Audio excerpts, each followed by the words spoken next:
Well, here's a look at the 8 things you need to know today. Applying for financial aid will soon be a much different process for millions of college students. News 8's Sarah Tamer joins us with the details. Sarah? Lisa, every year more than 13 million students apply for FAFSA, which stands for Free Application for Federal Student Aid. It's a financial assistance program that helps students pay for college through federal grants, loans, or work-study programs. And beginning this year, students can apply for financial aid much sooner, after an announcement from President Obama last year. It's the beginning of a new school year and the beginning of a new way to pay for it. At Western, we have approximately 4,000 to 5,000 students that apply for financial aid. And most of those students apply for FAFSA each year in January. So for the 16-17 school year that we're in, students were able to start applying January 1st of 2016.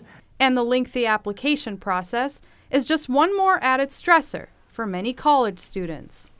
It's very intimidating because the form asks for lots of income information. But instead of answering those questions every year, students will now be answering them every 2 years. Because of the executive order that was signed by President Obama in 2015, students will be able to apply for the 17-18 school year starting October 1st of 2016.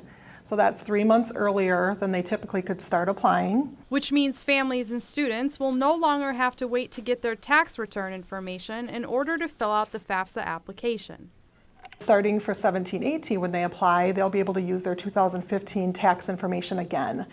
But Onalaska High School counselor John Horman says while the option to apply for FAFSA earlier may be beneficial for some high school students, it may complicate the process for others. With the financial aid application being available on October 1st, most students are still finishing up or even starting their college application process at that point. So it may, for some students, be an extra stressor and difficult, but for other students who maybe are ahead of the game, we have a handful of students who've already applied and some students have already been accepted to some schools. But overall, the transition makes applying for FAFSA an easier, more effective experience.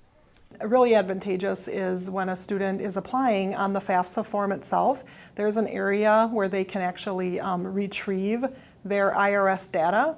So when they fill out the 17-18 form come October 1st, on the actual application, they will be able to transfer their 2015 tax information right from the IRS.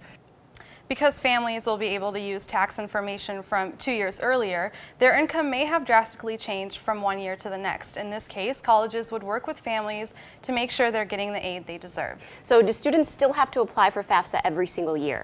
Yes, so to clarify, students still have to apply for FAFSA every single year, but the information that they provide, they can use from 2 years. So they call it prior versus just prior. Okay. All right. Well, thank you so much, Sarah.